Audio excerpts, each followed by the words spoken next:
그러니까 이제 공부를 하실 때 그러니까 이제 물론 이제 아이들 있고 뭐 이제 이런 게 있어갖고 걸리는 부분도 분명히 존재는 하는데, 그래서 저녁에는 만약에 바깥 양반이 퇴근해서 오면 아이들 케어는 그 양반이 다 해주고 공부를 좀 할 수 있게끔.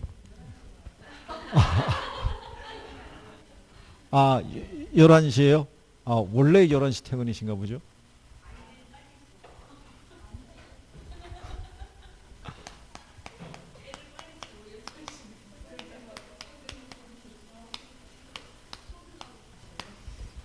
근데 아이들의 활동량으로 봤을 때는 참 쉽지 않죠. 그걸 강제로 재우기도 쉽지 않고. 예, 그러니까는. 예. 아, 그럼 11시에 아이 재우면 이제 큰 애가 들어오나요? 이렇게 해서. 그럼 그때부터 다시 또 관리해 줘야 되고. 아, 그렇군요. 자, 어쨌든 그렇더라도 우리는 꿋꿋하게 임대주택 정책을 또 정리해야 돼요. 자, 그럼 임대주택 정책은 시험상에서 인용이 잘 되는데, 일단 기본적으로 요거는 정리해야 된다라고 그랬어요. 임대료 규제하고 임대료 보조 있죠. 예, 장기적으로 얘는 임대주택의 공급을 감소시킨다고 그랬고요. 얘는 임대주택의 공급을, 예, 요게 기본적으로 나오는 거예요. 자주 쓰는 표현 중에 하나가 이거예요. 그러면 요 성격을, 이 내용을 잘 모르는 사람들은 증가한다, 감소한다는 것 자체가 구별이 안 돼요. 시험장에 들어오는 분들 중에 보면요, 진짜 시간이 없어가지고 시중에서 왜 뭐 기출문제집이나 뭐 이런 거 한번 사서 쭉 훑어보고 들어온 사람들도 많아요. 그러니까 그 양반들에게는 이런 문제도 어려운 거예요. 한번 봤는데 그게 기억이 나겠냐고요. 우리가 10번, 20번을 반복을 해도 착각을 하는 마당인데, 그렇지 않겠어요? 그래서 이게 시험장에 가면은 올림픽 정신 갖고 도는 사람들이 꽤 많다고요. 어쨌든 원서 접수는 했고, 시험 분위기 어떻고, 문제가 어떻게 나오는지 한번 확인하고 싶어서 오는 사람들도 또 많아요. 그런 사람들도. 거기에 비해서 여러분들은 어쨌든 교육을 지금 받고 계시잖아요. 그죠? 근데 이게 애매한 거예요. 교육을 받아가지고 이 정도까지는 가는 거예요. 여기까지. 예. 그래서 여기 사이에서 걸리면 무진장 안타까운 거예요. 차라리 공부 안 하고 들어가서 40점 미만으로 점수가 나오면 그냥 미련 없이 깔끔하게 포기할 수도 있어요. 또는 올해는 내가 공부 안 했으니까 내년에 한번 내가 새롭게 해봐야지 뭐 이렇게 생각할 수 있는데, 한 것도 안 한 것도 아닌 어정쩡한 이런 상태에서 들어가서, 그렇잖아요. 나중에 성적 나왔는데, 그죠?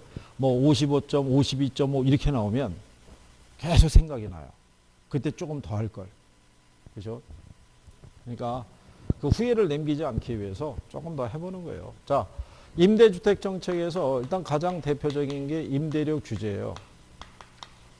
그러면 임대료 규제라는 것은요, 이 규제 임대료 있죠? 예, 이게 시장 임대료보다, 예, 낮은 선에서 이렇게 통제를 해야 돼요.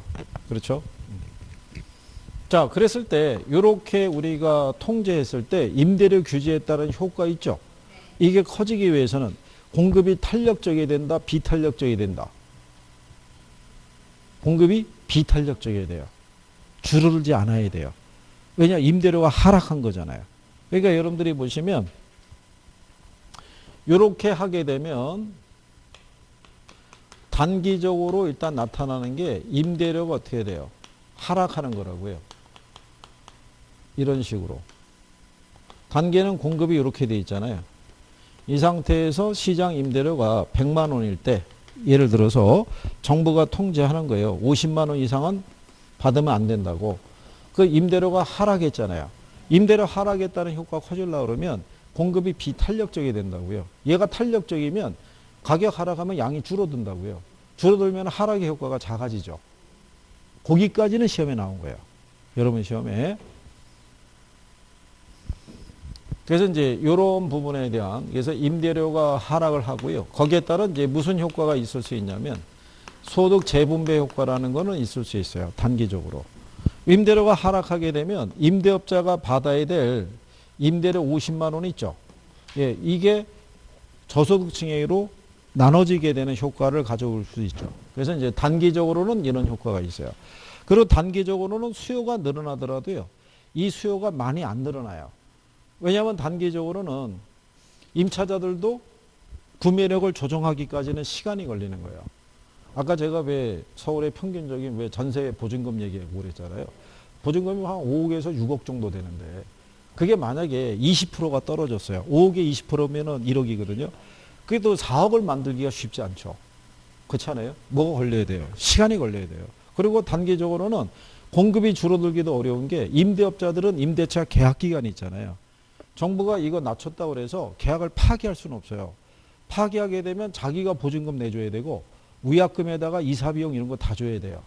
원래 우리가 세를 놓게 되면 집주인들이 보증금 빼주는 가장 보편적인 방법은 새로운 임차자를 찾아서 보증금 받아서 돌려주는 거잖아요. 그렇잖아요. 그런데 이렇다고 해서 새로운 임차자를 찾기 전에 계약을 파기한다는 얘기는 자기가 보증금 내줘야 되니까 그게 현실적으로 어렵다는 얘기죠. 그러니까 단기적으로는 이게 맥히는 거예요. 근데 이제 장기적이 가게 되면 변화가 이제 이렇게 발생하겠죠. 수요나 공급이나 다 탄력적으로 바뀌죠. 그러면 100만 원에서 이렇게 통제를 하게 되면 장기적으로는 이제 임대차 계약 기간이 끝나죠. 그러니까 공급은 줄어들죠. 근데 이제 수요자들도 이제 구매력을 이제 조정을 해서 늘어나는 거죠. 그러면 수요는 어떻게 돼요? 이제는 집에서부터 독립할 때다 아니면 결혼할 때다 이렇게 되는 거죠. 그러면 자, 초과 수요가 발생하잖아요. 그 올라가야 되는데 규제에 묶여서 못 올라가는 거예요.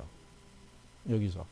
그러면 이제 뭐가 발생하냐면 시장에서 암시장이 형성이 돼요. 그래서 음성적인 거래가 발생해요. 그래서 암시장에서 거래되는 가격, 정부의 규제 임대료 있죠. 그래서 이중 가격의 문제가 발생해요. 이렇게. 그래서 이제 이게 장기적으로 제일 처음에 나오는 게 뭐냐면 임대주택의 공급이 감소된다는 거죠. 임대사업자들이 임대 안 한다고 그러니까. 그렇죠? 예. 그 다음에 임대주택에 여기에 따른 음성적인 거래가 이제 발생하죠. 그래서 암시장이 형성이 되고요. 이중 가격의 문제가 발생하고요. 그 다음에 임대주택의 질이 어떻게 돼요? 하락하죠. 하락하는 게 정상적인 임대료보다 싸게 받으니까 임대업자들이 주택관리에 소홀해질 수밖에 없어요. 주택관리에 신경을 안 쓰더라도 줄 서 있는 거예요. 새로 들어오겠다고. 그렇게 되면 임차자들의 입장에서는 주거 이동이 제한이 되죠. 이 도시에서는 이거 주고 새를 살고 있는데 직장이 다른 데로 발령이 된 거예요. 뭐 대구로 가라 뭐 이런 식으로. 근데 거기 가면 이거 줘도 직구하기 힘든 거예요. 그리고 원거리를 출퇴근해야 되는 부작용. 거기에 따라 교통비용 증가에 따른 사회적 비용의 증가. 뭐 이런 것들이 유발될 수 있는 거예요. 그래서 이게 임대료 규제에서요. 그 가장 보편적으로 많이 쓰는 지문이에요. 그래서 우리가 장기 효과에 4가지가 명시되어 있잖아요. 칠판상에 명시된 거. 그죠? 요거 정도는 숙지를 하셔야 돼요. 기본적으로. 그런데 이제 우리가 만약에 규제 임대료가 시장 임대료보다 높을 때 있죠. 예, 이때는 이런 변화가 안 나타나요. 그러니까 아무런 변화가 없는 거예요. 무슨 얘기냐면 자, 임차자 입장에서는 자기가 부담하는 임대료보다 높은 선에서 통제하죠. 그러면 임차자들이 움직이질 않죠. 기존 계약을 파기하고 나가봐야 훨씬 비싼 임대료 줘야 되잖아요. 그럼 수요가 변화가 없죠. 수요가 변화가 없으면 임대료도 변화가 없어요. 그럼 공급도 변화가 없는 거예요. 그러니까 시장에는 아무런 변화가 없다라고 이렇게 생각하시면 돼요. 이게 이제 임대료 규제에서 나타나는 거고요. 두 번째가 나타나는 게 임대료를 뭐 해주는 거예요. 자, 임대료 보조를 해준다는 얘기는요. 정부가 저소득층에 임대료의 일부를 뭐 해주냐면 보조를 해주는 거를 얘기를 해요. 근데 거기 보면 임대료 규제보다 시장 기능에 좀 더 부합하는 방식이다 이렇게 해놨죠. 예, 그게 이제 무슨 얘기냐면 거기 안에 들어가게 되면 임대료 보조에 따른 단기 효과가 있고 장기 효과가 있다고 해놨죠. 예, 그거를 우리가 이제 간단하게 확인하게 되면 자, 임대료 보조에 따른 경제적 효과를 우리가 살펴볼 때요. 요게 단기가 있고요. 그 다음에 장기가 있어요. 단기적으로 이 저가주택 시장이 있죠. 예, 거기에 정부가 임대료를 보조해줘요. 그 임대료를 보조해주면 임차자들의 입장에서는 이게 증가하는 거예요. 실질소득이. 이번에 정부가 재난지원금 보조해줬잖아요. 그게 월급이 늘어나는 건 아니지만 소비 여력이 늘어나잖아요. 그러니까는 실질소득이 증가하니까 이 수요가 늘어나요. 수요가 늘어나는데 단기에는 공급이 불변이잖아요. 그렇죠? 그러니까 뭐가 상승하냐면 임대료가 상승해요. 그래서 누가 혜택을 보냐면 임대업자들이 있죠. 예, 임대업자들이 초과이윤을 얻어요. 그죠? 그래서 여기 있는 임대료 규제하고 얘하고의 차이점이 뭐냐면 임대료 규제하면 단기적으로 임차자가 혜택을 봐요. 장기적으로는 손해를 보지만. 근데 여기서는 단기적으로 임대업자가 이윤을 얻어요. 이게 요거는 이제 선생들이 모의고사 낼 때 쓸 수 있는데 근데 그런 정도. 그러면 단기는 이렇더라도요. 장기 있죠. 장기로는 이게 주택 공급이 어떻게 되냐면 증가해요. 근데 요 증가할 때요. 이게 신축을 통해서 증가하는 게 아니라 여가를 통해서 증가하는 거예요. 여기 조건은 정부가 일정 수준 이하의 주택은 신축을 금지시킨 거예요. 그래서 이제 여가를 통해서 공급이 증가되면은 임대료가 어떻게 돼요? 임대료가 하락하겠죠. 그죠? 그래서 임대료 보조하게 되면 여기는 뭐가 늘어나는 거예요? 공급이 늘어나는 거예요. 근데 왜 얘가 시장 기능에 부합한다고 그러냐면 뭐 이런 거예요. 이거 또 안 그리셔도 돼요. 자, 시장 임대료가 100만 원이에요. 이 상태에서 정부가 50만 원을 보조해줘요. 얼마를? 50만 원을. 그러면은 임차자들의 입장에서는 실질적으로 부담하는 임대료가 50만 원밖에 안 되잖아요. 그러니까 수요가 늘어나는 거예요. 수요가 늘어나는데 시장에서는 임대주택의 공급은 변화가 없어요. 그냥 임차자들의 입장에서는 공급이 늘어난 듯한 효과를 얻게 되는 거예요. 보조를 받았으니까. 그리고 왜 공급이 안 늘어나냐면 임대업자들은 임대 수익에 변화가 없는 거예요. 원래 100만 원 받았는데 그죠? 50만 원은 임차에게 받고 나머지 50만 원은 시나 정부 혜택 받으니까 이 사람들은 수입에 변화가 없어요. 그러면 수요는 늘어났는데 공급에 변화가 없잖아요. 그러면 이제 임차자들이 집을 구하기 어려워지니까 중개업자 가서 얘기하는 거죠. 나는 임대료를 더 줄 용의가 있다. 그래서 70만 원까지도 지불할 용의가 있으니까 세를 좀 놔달라고 얘기 좀 알아봐 달라. 이렇게 얘기할 수 있겠죠. 그러면 임차자가 부담하는 임대료가 높아졌잖아요. 그러면 임대업자들이 받는 임대료가 100만 원이 아니라 120만 원으로 올라가는 거예요. 그러면 이때 임대업자들이 무슨 이윤을 얻는다는 거예요? 초과이윤을 얻는 거죠. 초과이윤을 얻게 되면 그때 비로소 공급이 이 정도 늘어나요. 근데 이거는 신축에 의한 공급 증가가 아니고요. 시장에서 임대를 안 놨던 사람들이 임대료가 요즘 비싸게 받을 수 있네. 그 우리 집 저기 방 하나 세놓을까? 이렇게 해서 나온 물량밖에 안 되는 거예요. 그러니까 수요에 비해서는 여전히 공급이 어떻게 돼요? 부족하죠. 그러면 이때 부족한 게 여기가 저가주택 시장이 되고요. 여기가 고가주택 시장이 되는 거예요. 자, 그래서 쓸 때 고가주택의 임대료가 200이에요. 이렇게 균형 상태가 있었는데 여기서 이제 얘네가 임대료가 올랐잖아요. 그럼 이게 무슨 얘기냐면 원래 이 주택을 통으로 200에 세를 주고 있는 거예요. 세를 주고 있는데 여기가 임대 수입이 커졌잖아요. 그러면은 임대업자 입장은 이걸 분할하고 싶은 거예요. 따로따로.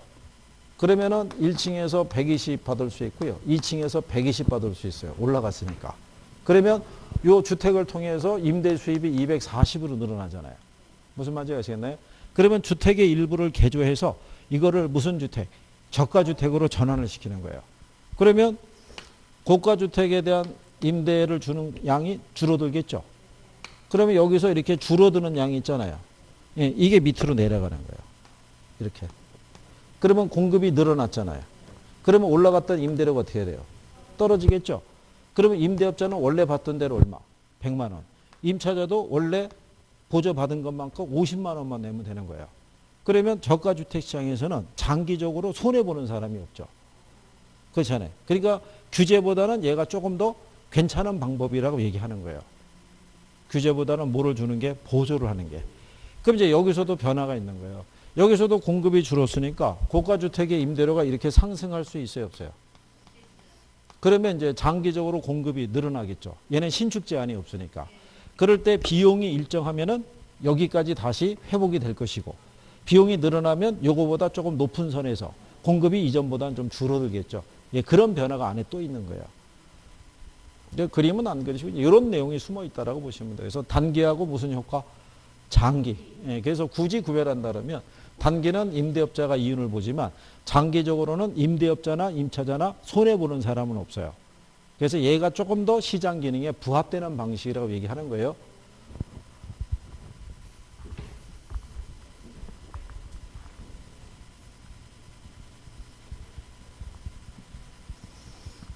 자, 그리고 이제 우리가 거기 이제 임대료 보조의 유형이라고 있죠.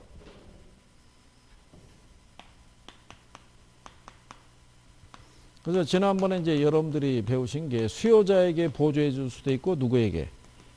예, 공급자에게. 수요자에게 보조해 주는 거는 소득 보조가 있고 무슨 보조가 있다? 집세 보조가 있어요. 그러니까 여러분들이 이번에 재난지원금 이거 받으셔서 아시겠지만 현금으로 받는 거하고 쿠폰 있잖아요. 아니면 포인트로 받는 거하고는 틀리죠. 그죠? 그러니까 얘는 뭐로 쓰게끔만? 집세로만. 그러니까 이번에 왜 시도별로도 이 재난소득 뭐 이런 거 지원해 줬잖아요. 근데 해당 시도 안에서만 소비가 되잖아요. 벗어나면 소비가 안 되잖아요. 그런 식으로 요거는 뭐로 쓰게끔만? 집세로만 사용하게끔 사용처가 명시가 돼 있는 거예요. 그죠? 그래서 이게 이 소비자의 효용 증대 측면에서는 얘가 좀 나은 방법이죠. 현금으로 받는 게. 근데 정책 측면에서는 뭐가 낫다는 거예요. 그렇죠. 이거는 집세로만 쓰게끔 돼 있으니까. 그죠? 임대주택의 소비가 늘어나겠죠. 다른 재화를 소비하는 것보다는 임대료로만 사용할 수 있게끔 해놨으니까. 무슨 말인지 이해하시겠나요? 그런 내용이죠. 근데 얘를 주든가 공통점이 있다고 그랬죠. 수요자에게 보조해 주게 되면 주택 소비뿐만 아니라 다른 재화에 대한 소비 있죠. 예, 얘도 늘어난다는 거죠. 소비 여력이 늘어나니까. 그렇죠? 네. 자, 근데 이제 공급자에게 보조해 준다는 건요. 주택 도시 기금이 있죠. 예, 이거를 지원을 해 주는 거죠. 그러면은 당연히 공급이 어떻게 돼요? 늘어나면서 임대료가 그만큼 낮아질 수 있겠죠. 그래서 임대료를 하락시킨다는 측면에서는 공급자에게 보조해 주는 게 더 유리해요.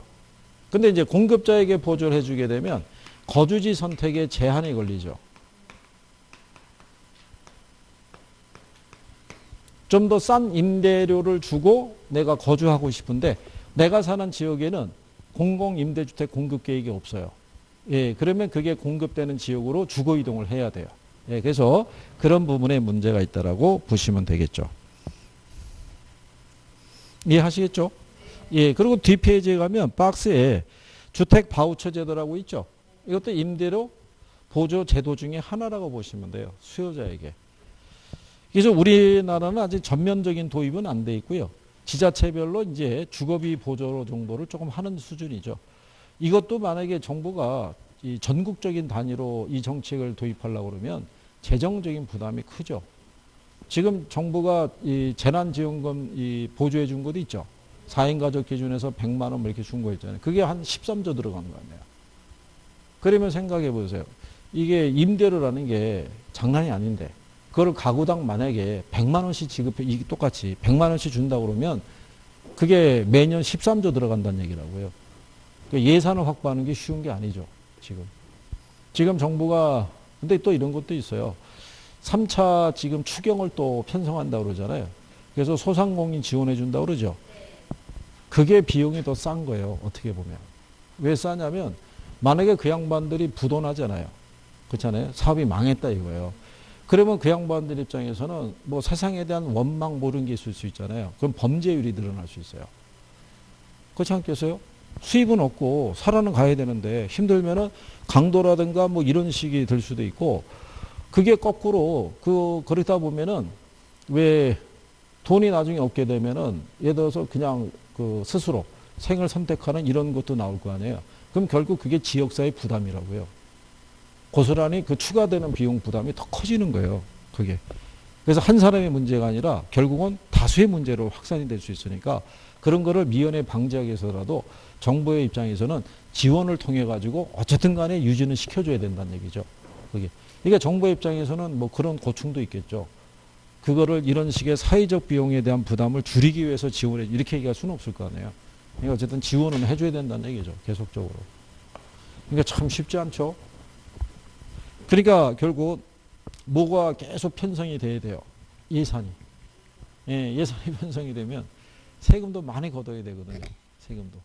그래서 지금 일각에서는 증세 얘기도 나오고 그러는 거예요. 고통 분담 차원에서.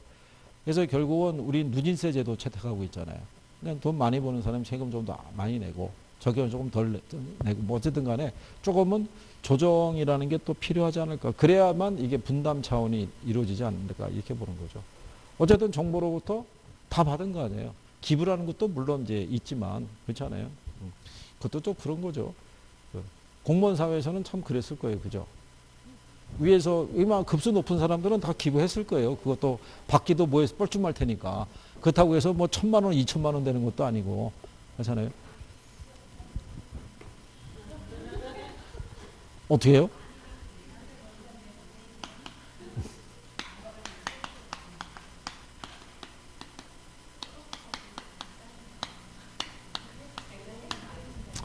근데 뭐 이런 건 있죠. 고용이 안정이 돼 있을 때는 그런 부분에서 그게 원래는 있어도 그만 없어도 그만이 갑자기 이게 생긴 그거니까 판단을 그렇게 하면 편한데 그렇지 않은 사람들의 입장에서는 그것도 좀 선택이 좀 쉽지 않은 경우도 있죠. 그렇죠? 자, 우린 또 거기에 흥분하지 말고 자 이제 이쪽으로 공공임대주택 정책으로 가죠. 자, 그러면 민간 부문에서 필요한 만큼의 저가주택이 공급되지 못할 때 부족분을 보충하기 위해서 정부가 임대주택을 공급하는 것이다라고 그랬죠. 여기도 단기 효과가 있고 뭐가 있어요? 예, 장기 효과가 있어요.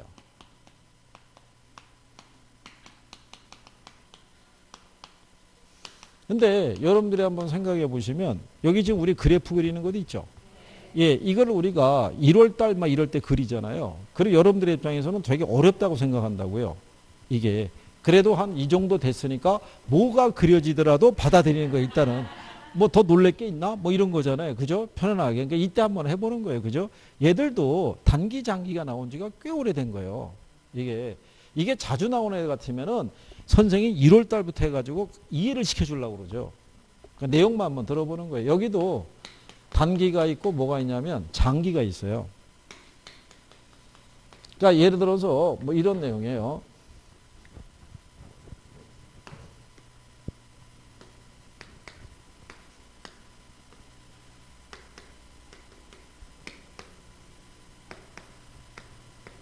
여기가 민간 임대주택 시장 또는 사적 임대주택 시장이라고 얘기를 해요. 임대료 100만 원이고 한 100채 규모가 거래되고 있어요. 근데 여기가 이제 공적 임대주택 시장인데요. 정부가 임대주택을 공급을 해요. 근데 얼마에 공급하냐면 50만 원에. 그래서 한 20채 정도를 공급을 해요. 이렇게. 그러면 여기에 임대료가 여기보다 싸잖아요. 그러면 이 시장에 있는 임차자들이 이쪽으로 주거 이동을 한다는 얘기예요. 그러면 한 번에 가진 않고 계약 기간이 끝나는 순서대로 넘어가겠죠. 그래서 궁극적으로는 수요가 어떻게 돼요? 줄어들어요. 얘가 줄어드니까 임대료가 어떻게 돼요? 네, 하락할 거 아니에요. 그죠? 그러면 여기 줄어든 수요가 일로 넘어온다는 얘기예요. 이쪽으로. 이렇게 해서 한 20채 정도가 일로. 그러면 단기적으로 보면 사적 시장에 수요가 감소하죠. 수요가 감소하니까 임대료가 어떻게 되겠어요? 하락하겠죠. 그러면 단기적으로는 요 임대료 하락에 따른 혜택이 있죠. 이게 사적 시장에 머무는 사람이나 공적 시장으로 넘어간 사람이 있죠. 예, 임차자들은 단기적으로 이 혜택을 다 봐요. 여기서 수요가 줄어서 임대료 하락했잖아요. 그러니까 여기 남아있는 사람도 50만 원 내면 되죠. 넘어간 사람도 50만 원만 부담하면 되잖아요. 그러니까 단기적으로는 양쪽 다 혜택이 있어요. 그런데 장기적으로 가게 되면 여기서 임대 사업하는 사람들이 이거 임대료 받아갖고는 재미가 없잖아요. 그러니까 장기적으로 사적 시장에 공급이 줄어드는 거예요. 이렇게. 그래서 80채로 이렇게 줄어드는 거예요. 그러면 여기서 공급이 줄었잖아요. 줄었는데 다른 지역에서 수요가 늘어나는 거예요. 이 동네가 임대료가 싸다고 그래가지고. 수요는 늘어났는데 공급이 줄었잖아요. 그러니까 임대료가 어떻게 되겠어요? 다시 올라가는 거예요. 백망하고. 그죠? 그러면 장기적으로 보면 사적 시장에 공급이 감소해요. 그래서 뭐가 상승하냐면 임대료가 상승해요. 그러면 단기에서 나타났던 임대료 경감에 따른 혜택이 있죠. 장기적으로는 공적 시장의 임차죠. 얘들만 혜택을 보는 거예요. 그죠? 근데 이런 변화가 있더라도 장기적으로 보면 전체적으로 임대주택에 대한 공급량이 있죠. 이거는 불변이에요. 자, 원래 이 시장에 100채였잖아요. 그죠? 그런데 얘가 80으로 줄었잖아요.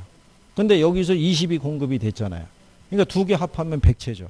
그러니까 장기적으로 보면은 임대주택의 공급량은 불변이라는 거예요. 예.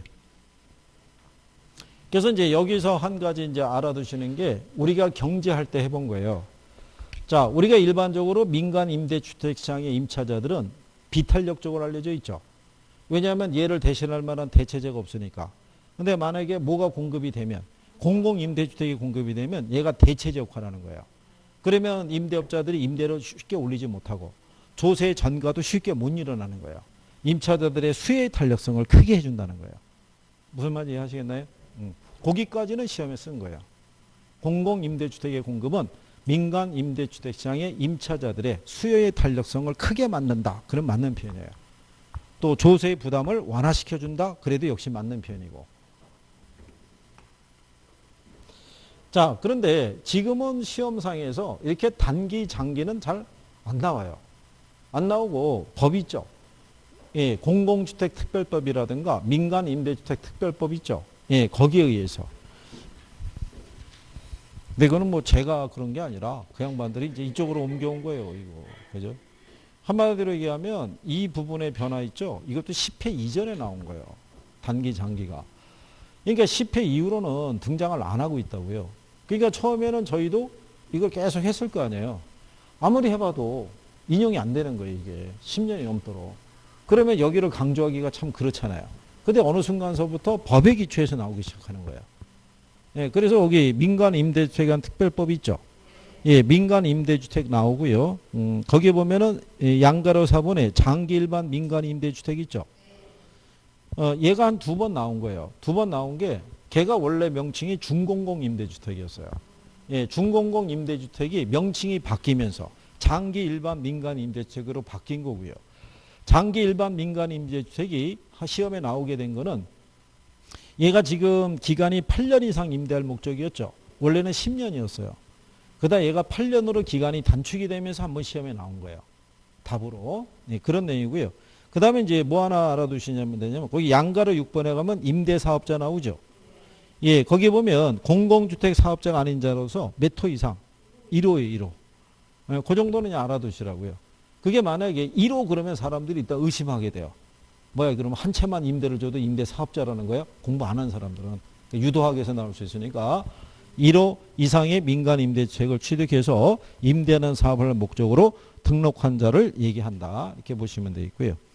그 다음에 뒤로 넘어가시게 되면 임대료 있죠. 예, 요즘 또 이거 갖고 말이 있어요. 민간 임대주택의 최초 임대료는 임대사업자가 정한다고 해놨죠. 다만 공공지원 민간 임대주택의 최초 임대료는 국토교통부령으로 정하는 기준에 따른다라고 해놨잖아요. 근데 이번에 보면은 자, 임대사업자가 임대 의무 기간 동안에 임대료의 증액을 청구하는 경우에는 임대료의 몇 % 범위 내에서. 예, 근데 이게 이런 거죠. 통상 지금 임대차 계약 기간이 몇 년이에요? 2년이니까. 그 1년에 5%니까 2년 계약 기간이니까 10% 올릴 수 있는 게 아니냐. 예, 이렇게 해가지고 논란이 지금 되고 있는 거예요. 근데 이제 그거를 그래서 문제가 있어서 그 조문을 이게 다 지금 개정해 놓은 거라는 거죠, 이게. 그래도 보는 해석에 따라서는 차이가 있을 수 있다는 얘기예요. 근데 어쨌든 간에 몇 프로라는 거를 일단 5%. 예, 그렇게 여러분들이 보시면 되겠고. 그 다음에 이제 거기 동그라미 5번에 가면 지난번에 얘기했죠. 임대사업자는 임대료를 현금 또는 여신 전문 금융업법에 따른 신용카드, 직불카드, 선불카드를 이용한 결제를 받을 수 있다라고 얘기하는 경우죠. 그렇죠? 그리고 이제 그 뭐가 또 바뀔 수 있냐면요. 아까 우리가 이 실거래가로 신고하도록 돼 있죠. 예, 부동산 매매할 때. 그게 임대주 이거 할 때 똑같아요. 전월세 할 때도. 예, 전월세도 신고제를 도입하겠다라고 지금 정부가 얘기하는 거예요. 그러면 이게 카드로 받을 수 있고 전월세 거래한 거를 신고하라고 그러면 결국은 임대사업자의 소득을 들여다보겠다는 얘기예요. 그렇잖아요. 그거는 세를 놓은 사람이든 세를 들어간 임차자들이 다 신고해야 돼요. 예, 그러면 임차자가 신고를 할 때 금액이 틀리면 안 될 거 아니에요. 그러면 들어가고 그 사람이 또 임대료를 뭐로 카드로도 넣을 수 있으면 뭐 그냥 잡히는 거죠, 소득이. 그렇잖아요. 예, 그러니까 이제 그런 부분이 이게 결국은 뭐냐면 지금 재정 지출이 계속 커질 수밖에 없는 구조인데 세금이라는 게 사각지대에 있는 게 있으면 걔들을 양성화시켜서 걷어낼 수밖에 없는 이제 그런 구조다 이런 얘기죠. 어쨌든 뭐 그런 내용이죠. 예. 그 다음에 이제 그 밑에 가면 민간 임대주택에 관한 특별법상에 주택임대관리업자의 업무 범위라고 양가로 구분해 있죠. 요건 왜 냈냐면은 예, 거기 보면은 다음 각호의 업무를 수행해야 된다고 그래가지고 그 기역, 니은, 디귿 이렇게 해놨죠. 이게 여러분 시험에 한번 나온 거죠. 예, 그래서 그게 답이 뭐를 알선하는 거냐면 대출금의 알선이 있죠. 예, 그거는 임대사업자의 업무 범위에는 안 들어가요. 예, 근데 그거를 여러분들에게 시험으로 낸 거죠. 그렇죠? 그리고 이제 그 밑에 가게 되면 옆 페이지에 50조의 2호를 해서 가정 어린이집 운영에 관한 특례 있죠. 예, 민간 임대주택의 임대사업자가 보유 수요 충족을 위해서 필요한 경우에 해당 민간 임대주택의 일부 세대를 가정 어린이집을 운영하는 사람에게 임대를 또 줄 수도 있게끔 해놨어요. 왜냐하면 이게 이제 지난번에 그게 많았잖아요. 왜 민간 어린이집 해가지고 그거 왜 그 관리하는 문제 뭐 이렇게 해서 이제 회계 문제 뭐 이런 게 걸려서 그러다 보니까는 이제 이런 식으로 그러면은 이게 만약에 정부가 이게 지원해주는 그 돈을 가지고 임대 사업하는 사람들이 있잖아요. 그 사람들 입장에서 이제 임대를 주더라도 그 내용에서 이제 뭐 그 사람들의 회계 처리나 이런 것 좀 들여다볼 수도 있고 그러니까 어쨌든 이제 이런 것까지도 새롭게 부여했으니까 그렇게 보시면 되겠고.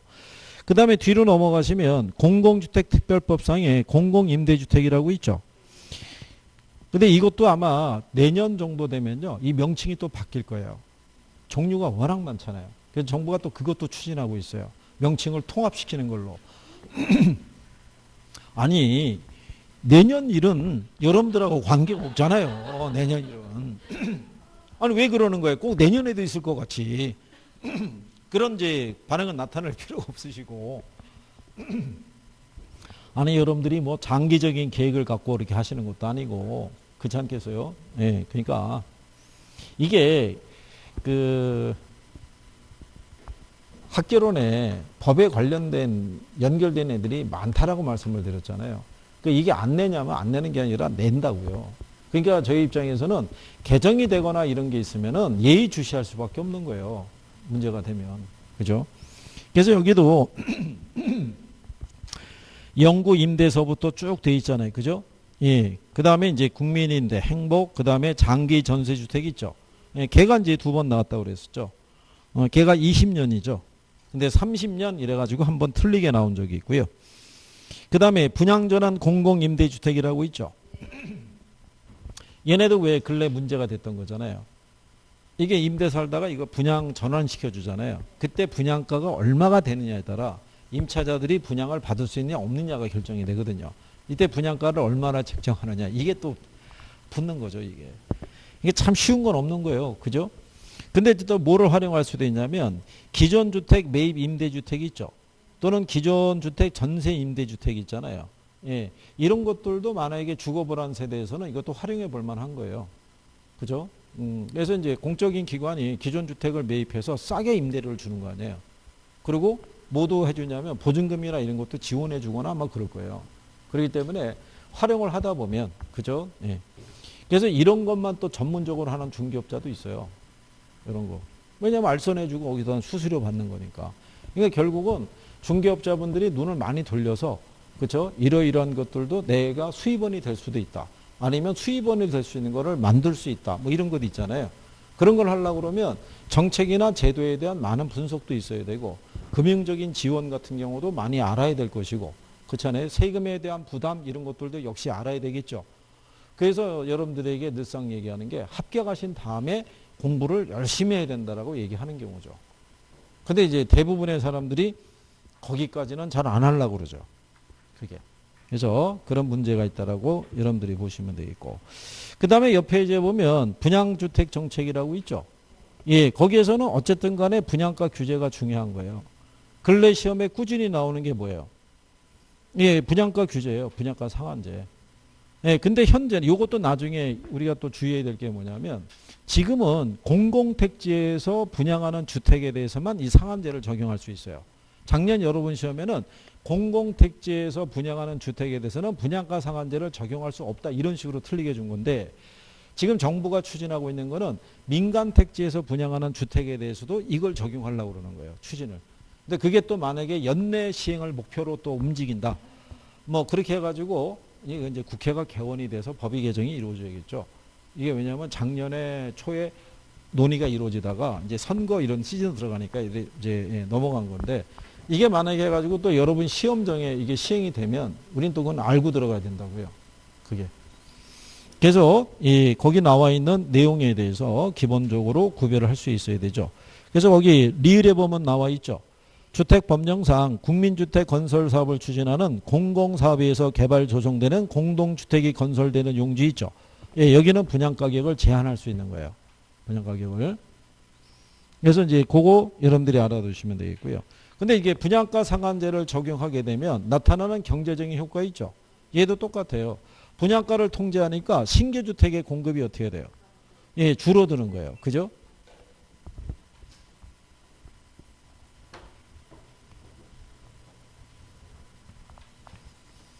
그래서 여기 있는 요 분양주택 정책에서는요. 어쨌든 가장 대표적인 게 얘예요. 분양가 상한제 있죠. 예, 그래서 제도에 대한 기본적인 이해 정도는 갖고 계셔야 되고요. 얘를 통해서 나타나는 경제적 효과 있죠. 이게 이제 이렇다는 얘기거든요. 시장에서 가령 예를 들어서 분양가가 만약에 평방미터당 1,000만 원 받는 그런 수준이라고 그러면 이거 통제하는 거죠. 이거 이상 받으면 안 된다고. 그죠? 그러면 한 30평형 분양받으려고 그러면 한 3억 들어가는데 이게 500으로 통제하면은 1억 5천이면 되거든요. 그러면 무주택 서민들에 대한 주택에 대한 주거비 마련에 대한 부담이 줄어들죠. 근데 이걸 이렇게 통제하게 되면 무슨 문제가 발생하냐면 건설업체 입장에서는 채산성이 떨어지잖아요. 그러니까는 공급이 어떻게 돼요? 줄어들죠. 근데 수요는 어떻게 돼요? 늘어나겠죠. 그래서 여기도 기본적으로 장기적으로 보면 신규 주택의 공급이 어떻게 되겠어요? 예, 이게 감소하죠. 이걸 또 반대로 주기도 하고 그래요. 공급이 줄어든다는 거. 그러면 신규 주택의 공급이 줄어들면 기존 재고주택 있죠. 예, 재고주택의 거래는 활발하다, 위축이 된다. 에? 예, 위축이 되죠. 줄어들어요. 왜냐하면 아니 새롭게 공급이 되는 주택이 있어야 주거 이동이 될 거 아니에요. 예, 공급되는 주택이 없는 거예요. 그러니까는 기존 주택 가격이 어떻게 돼요? 올라가는 거예요. 공급이 줄어드니까. 무슨 말인지 하시겠나요? 그리고 자, 새롭게 공급되는 주택의 질적인 수준이 어떻게 돼요? 떨어지죠. 싸게 받을 수밖에 없으니까. 그러면 주택 건설업체의 생산성이 떨어지죠. 그리고 주택 공급은 도심보다는 주로 어디에? 예, 이렇게 공급이 되는 과도한 직주분리 이런 게 나타나나 문제가 유발되는 거예요. 이해하시겠나요? 예, 이런 거죠. 그리고 또 무슨 문제가 발생하냐면 분양권 전매 아시죠? 예, 분양권 전매 등과 같은 투기적인 거래 있죠. 예, 이런 게 발생하는 거죠. 왜냐하면 여기서는 이렇게 규제했는데 수요에 비해서 공급이 부족하니까 여기도 음성적인 거래가 발생하죠. 그래서 시장에서는 한 1,500. 그러면 30평형이면은 4억 5천. 그러면 차익이 한 3억 나오잖아요. 그죠? 그러니까는 뭐가 붙는 거예요? 피가 붙는 거죠. 이거 딱 따내는 순간에 바로 전화가 오는 거죠. 2천 줄게, 3천 줄게, 5천 줄게 막 이렇게 되는 거죠. 그러니까 이거를 구입하겠다는 사람이 수요자가 많아지게 되면 분양권 전매에 대한 이 가격도 커지는 거죠. 그러니까 정부가 지금 지속적으로 규제하잖아요. 그렇죠. 청약통장 이거 뭐 불법으로 거래하는 사람 뭐 이런 사람이 있잖아요.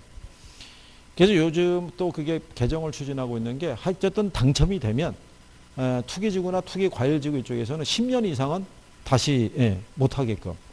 그러니까 거의 뭐 이게 이제 무슨 아니 그러니까 여러분들이 궁극적으로 이런 거예요. 만약에 그 시장에 보면은 이 중개사 자격증을 취득하시려는 분들 중에 일부는 소유하고 있는 부동산이 많아요. 자기 부동산을 자기가 관리하기 위해서 따는 사람도 있어요. 이거를.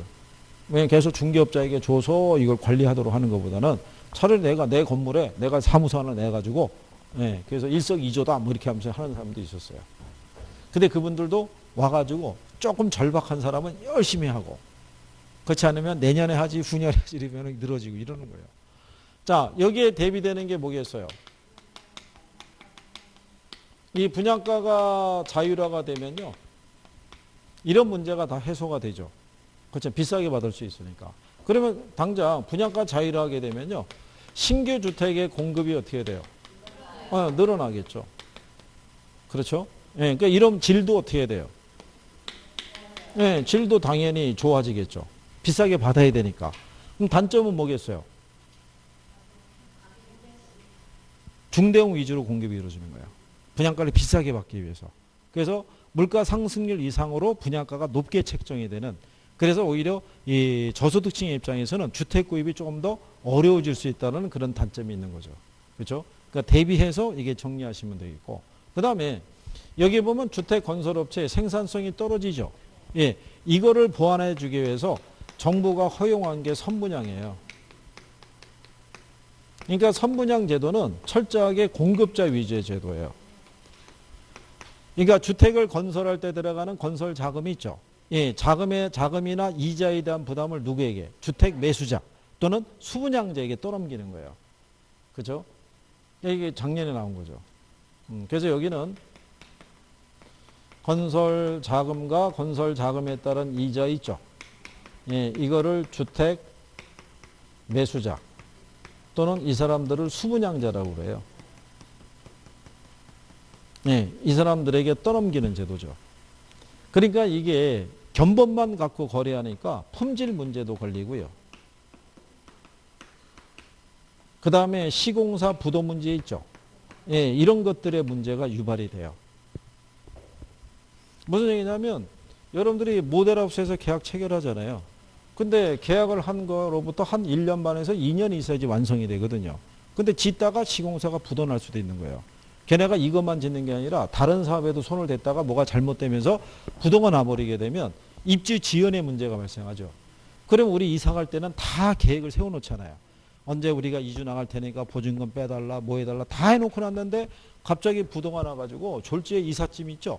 이삿짐 센터에다가 맡겨놓고 그죠? 뭐 찜질방 어디 뭐 이런 데 전전하고 이렇게 다니는 사람들도 있었단 얘기죠. 그렇지 않겠어요? 졸지에 집 없는 사람이 된 거죠. 그게. 근데 이런 문제가 해결될 수 있는 게 뭐예요? 그게 후분양이에요. 그러니까 후분양 제도는 철저하게 누구 위주의 제도예요? 여기는 완성된 주택을 갖고 거래하기 때문에 품질 문제 걸릴 필요가 없어요. 시공사의 부도 문제도 시달리지 않아도 돼요. 근데 문제가 뭐냐면 돈 문제죠. 여기는 건설 자금에 대한 부분이 있죠. 이거 누가 조달해야 돼요? 이거 건설사가 조달해야 돼요. 그죠? 그 다음에 주택 구입 자금이 있죠. 이 구입 자금을 조달할 때 이게 주택 매수자 있잖아요. 이 사람들은 목돈에 대한 부담이 생겨요. 이게. 완성된 주택을 거래하니까 일시에 돈을 다 줘야 된다고요. 그러니까 후분양 제도로 도입하려고 그러면 정부가 금융상의 지원이 제도적으로 정착이 돼야 돼요. 그러니까 공급자에게도 개발금융의 지원이 있어야 되고 소비자에게도 소비금융의 지원이 있어야 돼요. 그렇지 않으면 이 제도를 도입할 수 없는 거예요. 그러니까 제도상으로는 뭐가 좋은데 후분양 제도가 좋은데 이거를 정착시키기에는 결국 돈 문제가 따른다는 거예요. 정부가. 그래서 원래는 이 후분양 제도 있죠. 그 다음에 뭐 분양가 자유라, 그 다음에 분양 원가 공개 뭐 이런 것 있죠. 이걸 예전에 2006년도에 참여정부 시절 때 이걸 처음에 이걸 했었어요. 그거를. 근데 그때 당시에는 너무 좀 개혁적인 부분이 강했던 거죠. 그 시장의 이 저항이 되게 컸었다고 보시면 되죠. 그래서 그때 당시에는 그게 완성을 못하고 그냥 넘어간 거고. 그래서 지금 정부에서 저걸 다시 이제 추진하는데 문제는 후분양 제도가 제도상으로는 좋은데 근데 공교롭게도 이런 거죠. 세계 경제가 좋잖아요. 좋고 우리나라도 수출도 활발하고 경제 성장도 높고 그러면 재정적인 여력이 있으면 도입도 할 수 있을 텐데 공교롭게도 경기가 다 안 좋잖아요. 우리나라만 안 좋은 게 아니라 국제적으로 다 안 좋으니까 그러니까는 재정적인 부분에 대한 문제가 많이 따르는 거죠. 결국 정부가 좋은 정책을 쓸 수 있다는 얘기는 돈이 많아야 돼요. 그러면 뭐 우리나라 재원이 풍부하면은 정부 재난지원금 뭐 100만 원 주시겠어요? 독일 애들처럼 한 1000만 원 주거나 뭐 이럴 수도 있죠. 그렇지 않겠어요? 그 왜냐하면 쌓아놓은 돈이 있는 거죠. 돈이 풍부하니까 그러니까 지급할 수 있는 거. 그 정도 줘도 되는 거죠. 심지어는 어느 나라가 그랬더라. 유럽에 있는 어느 나라인데 그게 아마 스위스인가 어디 나라가 있을 거예요. 걔네가 이제 뭐를 도입을 했냐면 그 복지 예산이 너무 많이 들어가니까 차라리 국민 1인당 한 달에 300만 원씩 주겠다고 얘기한 거예요. 대신에 니들이 알아서 하고. 예, 근데 국민이 거부했잖아요. 예. 왜냐하면 그거보다는 정부가 지원해 주는 게 훨씬 나니까. 그렇잖아요. 근데 우리나라 같으면은 할 수가 없을 거 아니에요. 1인당 300만 원씩 준다는 거는 말이 안 되잖아요. 지금 100만 원의 3배인 건데. 그러면 거의 50조에 해당하는 돈이 매년 들어가는데 걔네는 근데 그 비용이 싸다는 얘기죠. 그만큼의 경제 규모라든가 경제력이 크다는 얘기겠죠. 그러니까 결국은 정부가 건전한 재정을 갖고 있고, 그죠? 재정적인 여력이 커지면은 국민에 대한 복지나 이런 것들도 확대될 수밖에 없는 구조예요. 돈이 없으면 못 하는 거예요. 그렇잖아요. 지금 아프리카 있는 나라들 보세요. 국민들에게 마스크 한 장 어떻게 무료로 제공하기 힘든 처지잖아요. 그러니까 걔네는 사각지대에 노출되어 있다고 보시면 되죠. 그래서 저희가 볼 때는 유럽 미국 이런 거 다 끝나고 나면은 남미 아프리카 이쪽에서 나중에 끝날 때까지 걔네한테 남아있을 거라고 봐요. 그게 해결이 잘 안 될 테니까. 그렇지 않겠어요? 그리고 저기 남미 같은 경우나 저기 아프리카 같은 경우는 그 정글 안에 들어가 있는 그 소수의 부족은 누가 그걸 찾아가서 주겠어요? 그게 어려운 문제 아니겠어요? 그러니까는 그렇다고 보시면 되겠고. 자, 어쨌든 간에 여기까지 해서 정리하셨고, 다음 시간에 오시면 조세에 대한 거 마무리하고 이제 투자론으로 가시게 될 거예요. 투자론도 용어에 대한 정의를 좀 할 수 있도록. 그죠? 좀 더, 아마 지난번에 들으셨던 것보다는 조금 날 수 있을 거예요. 용어를 그래도 들었으니까. 그죠? 기운들 내시고, 그죠? 도전을 안 했으면 모르겠는데, 도전했잖아요. 그죠? 네, 그러면 깔끔하게 또 우리가 또 마무리할 수 있는 거죠. 그리고 이제 한 번들 잘들 협의하셔가지고, 언제쯤 7월달 이후로 해가지고 한 번은 우리가 좀 이렇게 일주일에 한두 번이라도 이렇게 공부를 할 수 있게끔. 근데 나중에 박완영이 왜 저러고 하는 거는 주말이라도 아이를 좀 봐주면 주말이라도 도서관이나 이런 데 뭉쳐서라도 할 수 있다. 이렇게라도. 그죠? 대화만 하고 가시면 안 되고. 그죠? 열심히. 자, 그래요. 자, 한 주 잘 보내시고 다음 주에 뵙겠습니다. 고생했습니다.